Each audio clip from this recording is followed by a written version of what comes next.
Hi everyone, welcome back to my channel. So this week we're gonna try something a little different. I'm gonna interview my dear friend Nina Laurin. So Hello. hi, thanks for doing this. Thanks for agreeing to do that.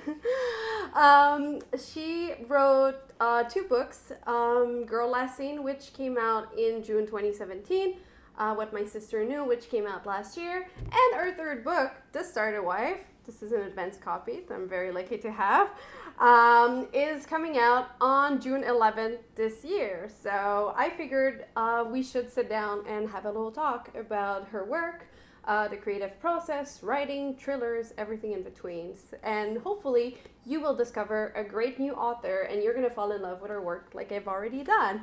And full disclosure, she's my friend, but I'm pretty good at usually being able to like dissociate the person from the work. And I'm not saying this just because she's my friend, but she is a kick-ass author. So if you don't know her work yet, just run and go get it. You will not be disappointed. I can guarantee this.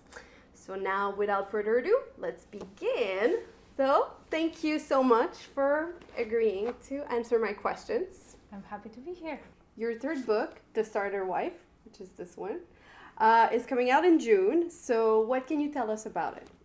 It's my 21st century retelling of Rebecca. That's kind of how I envisioned it when I wrote it. There's an older man who's a professor of literature at a college, and he has this naive young wife who lives in the shadow, or she feels like she lives in the shadow of his first wife who died 8 years ago. And then one day she starts getting messages that seem to be from the dead woman. And she decides to find out what really happened to the first wife, and she's not gonna like what she finds. That sounds really interesting.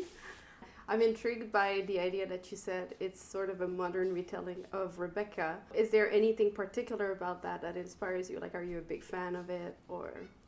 Well, I read it, I think I must have been 12 or 13 years old, one of the first full novels I've ever read in English.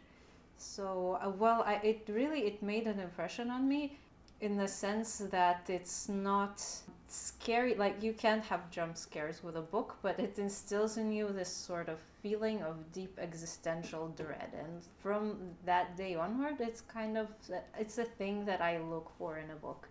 It should make me feel like a feeling of dread about the world. Do you feel like that's a great way to describe your work? And I mean, in a way, like, how would you pitch yourself to someone who's not familiar with what you've done? Well, when I can describe myself in that way, I will have made it, honestly. I don't think I'm there yet, but hopefully. I know that the ending of The Starter Wife caused some lively reactions on social media. People are divided about it, which is good. So, but how would I pitch it? How would I pitch myself? I write psychological thrillers for fans of Gone Girl and Girl on the Train, but I like to think that I sort of do my own twist on these ideas. So how or like when did you get started writing? Well, I had to do a culture switch and language switch at 12 years old, but when I started writing seriously, probably around the cégep time. Well, at least I thought it was serious. It was not readable, but everybody has to do that before they move on to stuff that's, you can even attempt to publish. I started trying around cégep time, and seriously for publication, I was 25. Okay. I was like, I'm gonna write this, and I'm gonna edit this, and I'm actually gonna do everything I can to get it on bookshelves. So you're making a name for yourself in the thriller genre. Is this a genre that you've always been interested in? It's kind of been my go-to genre when I'm in a book slump, especially when I was writing a few years ago and not being too successful. To kind of take my mind off things, I'd always go to thrillers because they grab you and you're into them, and you can just finish a book in one sitting and it takes you away from your troubles. But then I kind of realized, why don't I try writing one? And famous last words. What inspires you? A lot of things. I watch a lot of true crime, I read a lot of true crime, and I like to binge watch and binge read things in and out of my genre, because you never know where you're gonna find that little something that will spark an idea.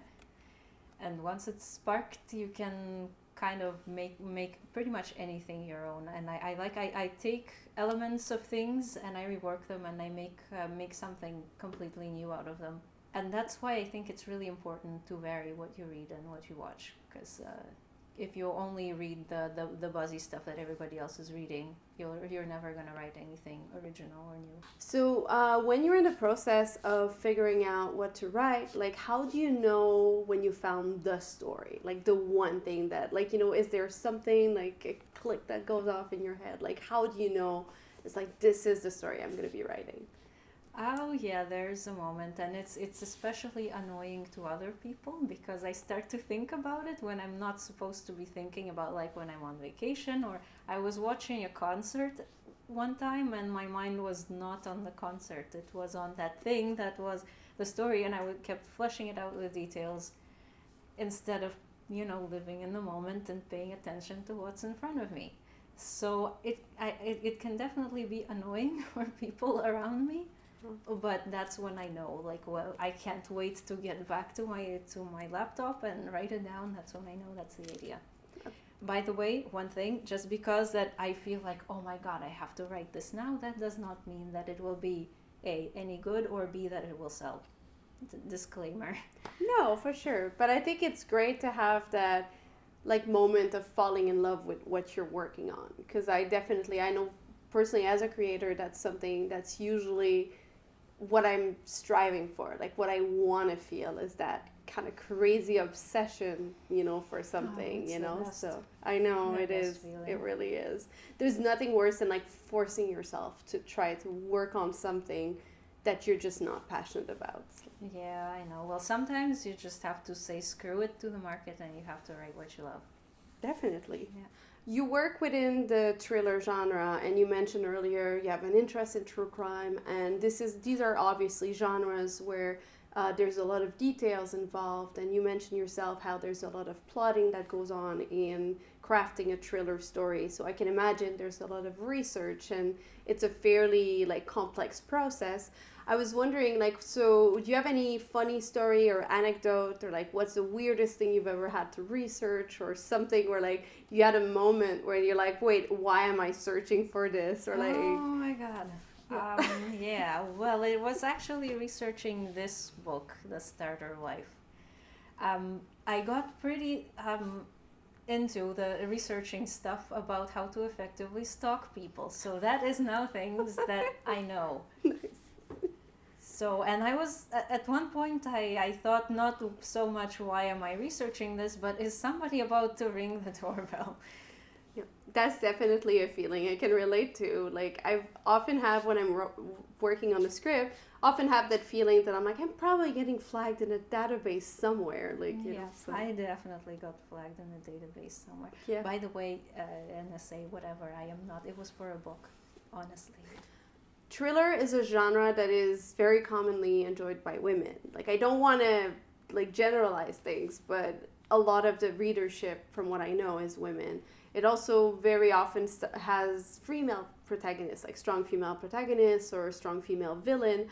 Is there anything about the genre that you feel like, do you know why it appeals to women so much? Like, is it a genre that's a little bit more open to, like, allowing, you know, having the space to have female protagonists in certain situations that are not common in other genre? Or do you feel like it's the genre as a whole? Like, do you have any take on that?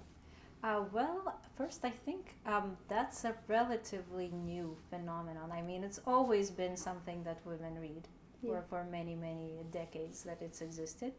But this recently, well, I'm not afraid to call it a trend, because, well, when something just goes, like, at this trajectory, all of a sudden that is a trend. Suddenly all these books are getting published and they sell millions and millions of copies. The girl books, among other things. Gone Girl, Girl on the Train, and many, many others. And I think what they all have in common is that I think they're so popular with women because women kind of get to express their evil side through them. That's because good. There's a lot of, like, women doing bad things in those books. I know. We need that because, I mean, not to say like women are evil, but I mean we need to have this like outlet that is there for like, you know, this allows to like, you know, take out the bad stuff, you know. And That's very true. And I was just reminded just now of an episode that apparently when I was a little girl, I was reading fantasy novels a lot for kids. Yeah. And so I, one time, well, my mom tells me, I asked her, why is the hero always so perfect? And she's like, well, it's because it's somebody to look up to, because the hero is courageous, he always helps his friends, you know, always does the right thing. It's something to look up to. It's you want to try to be a little bit more like them, and you become a better person. And I said, well, I could never be that good anyway, and it just makes me feel bad about myself. Yeah. So yeah, it's fun when reading women who do bad things. Like, everybody does bad things. You feel better. Well, not better, but you feel more accepting of yourself. Yeah, of Yeah. certain aspects of yourself. Yeah, Yeah. exactly. There's a notion of, I guess, perceived sexism, for lack of a better term, because a lot of like the thriller genre, same with horror, deals a lot with women, like, you know, in often very violent situation, and I feel there is an unfair emphasis that's being placed on women as the victim, when in fact these are also genres where you can find extremely complex women character and extremely strong women character, which is definitely something that is present in your book. And I guess where I want to take this is there's also a general consensus of a lot of like complex female characters, especially when they're not portrayed in, I guess, a sacrosanct way.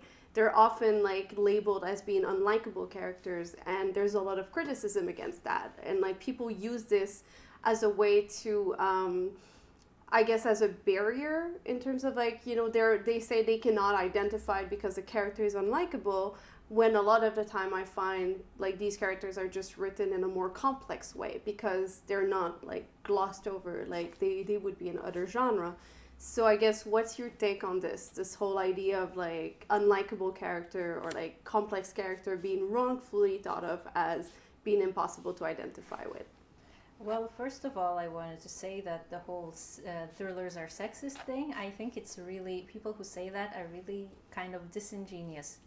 It's they say, oh, thrillers are all about this drunk male detective who solves the murder of a beautiful girl. Like, have you been in a bookstore in the last 10 years? It is extremely not true anymore. There's all kinds of, well, the drunk detective tends to be female these days, which is great. It's awesome. It's a trope that I love. Also, another thing about sexism, that it's the criticism is that women are more often the victims. A point that's often raised is that in actual real world crime statistics, men are more often the victims of murder. But when it's crime fiction, it's all women, always a dead woman somewhere. And I think, well, what surprised me the most when, and I suppose Girl Last Seen, my debut, it can be considered what people derisively call dead girl books. Yeah, there's violent things happening to women in it. So it can be considered one of those books. But what surprised me the most about the feedback to that book is that I started getting all these messages, all these emails from women saying how much my book helped them heal from various violent situations, similar situations and abuse that they have gone through in their lives. And I was really unprepared. I was blown away. I expected the opposite. If anything, like, oh, why do you write about this stuff? Isn't there enough ugliness in the world already? But instead I get these messages like, thank you, like your book really helped me heal. And that really made me think. And perhaps the reason there are all these, you know, dead girl books, why they're so popular, is not sexism, but it's another reason altogether. Maybe on the contrary, people would like to have that out in the open so that they can stop feeling bad or ashamed of their own experiences. That's really interesting because there's a lot of like discussion in the cultural space about what is an acceptable content, like, you know, what should be censored. Like, if you address a difficult topic or like a hot issue, like, you know, if you even address it, you almost have to step on eggshells, like, you know, because, like, you know, there's a notion of trigger warning and a lot of like, you know, people sometimes getting a lot of criticism for like ways that certain things are perceived or are addressed, you know. So I think it just ties back into this, especially with working with touchy subject matter like abuse, like trauma, past trauma. So I guess do you have any general take on that, like, you know, about ways to go about it, or like I guess like, well, I mean, you've already there's definitely a curative power, like, you know, to these topics being addressed in literature, but I was wondering if you had any other take on that as well. I have a pretty high tolerance threshold for this stuff in fiction. And even then, I sometimes read things that I wonder, does this really need to be on the page? Sometimes, you know, off camera things, you're a filmmaker, sometimes what you don't see is worse than what you do see. Yes, that's true. Like the trope of don't show the monster, because then the scary factor really goes down. So I think there's something to be said about that in thriller fiction as well. But I don't think that we should shy away from these topics, that you should reject or not read books because they deal with these topics, because guess what, these things happen, they exist, and pretending like they don't happen, it doesn't really change anything. Let's talk about the female villain. I know this is a topic that we like to talk about, so I guess I'll let you take the floor for that one a little bit. Okay, well, a lot of people also like to complain about unlikable female characters, like you said, and I think there's not as much of a taboo for the female villain anymore, but there's still you get a lot of hate in the reviews if your women are less than perfect. Really? And what you see, I would like to. There's stuff I really want to say, but I can't without spoiling the book. Oh, yeah. Maybe you can. If they apply it to your previous books, maybe we can assume that people have read. Like, you know, you can spoil one part of or not. In my second book, you have let's say a character in search of redemption, or is she? And yeah, I got a lot of hate for that character. I think it's my most hated character ever. Yeah. Really? Yeah. Do you feel that the idea of like having unlikable female characters or having the female villain, do you think this is like a genre specific occurrence, or is that something like across the board, like having this sort of like pushback against like these characters that are written in a more complex way? Unfortunately, I'd like to say that it's just a thriller thing, but it's every genre I've ever written in, it's always the same thing. Readers tend to be very critical of unlikable female characters, and I often don't understand why, because, well, okay, little kids, they need role models, so in children's books, yeah, the character needs to be somebody you'd want to be friends with, but after the age of, let's say, 10, you're supposed to be able to tell the difference between good and evil, and you're supposed to be able to enjoy a character without wanting to necessarily be like them, because a character kills people, yeah, I'm gonna go out and kill people. No, come on, guys, seriously. Yeah. But also, something comes to mind in Gone Girl in the very beginning. There's a phrase that goes, the use of derivative as a criticism is in and of itself derivative. So when, like, me and a lot of writers, we also complain. We complain about, like, Mary Sue's and how the characters are too stupid to live, and, like, are we not also complaining about unlikable characters? So it's a fine line to walk sometimes. I can understand, and I can definitely see how a genre like the thriller, or like, you know, just even horror as a film genre as well, like, is the kind of, like, these are stories that tend to be more violent in nature. Like, you know, you need a clear villain. Like, there's a lot of, like, heightened emotion. Like, you know, there's a lot of, like, plot twists. So it's, like, you need to create complex characters, because otherwise, like, people don't care about it. And, like, there's nothing worse than reading a book or watching a movie where, like, you don't care about people getting killed. you're just like watching people getting killed. Like, you know, if you want to engage with the story, it helps when you can engage with characters. And I feel to me like this is it is indeed a fine line to thread, as in like making a character complex enough, like, you know, that you can recognize part of yourself in that character, but not making them so complex that they come across as being unlikable. Like, so, yeah, it's difficult to do. And I completely agree with you that you need stakes. And stakes, usually they come from unlikable traits. Like, if everybody is perfect and everything is wonderful, what's your plot? Yeah. Why are we reading it, let alone writing it? Somebody has to be bad, or at least, and it doesn't mean that everybody has to be a villain, although it can be a lot of fun. Yeah. It's just, well, even a character who did something bad, who's on the search for redemption, that's a big theme in psychological thrillers. I read a really good book. It was recently nominated for an award, actually. It's called Jar of Hearts.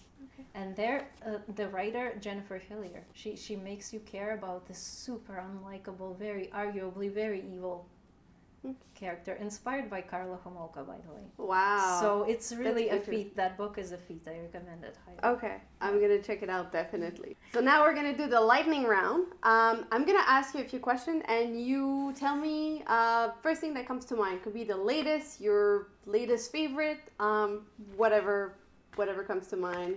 Last book read. Midnight in Chernobyl, a light vacation reading. Cool. Last film that you've seen. I, Tonya. Last TV show that you binged. You. Ooh. Current playlist.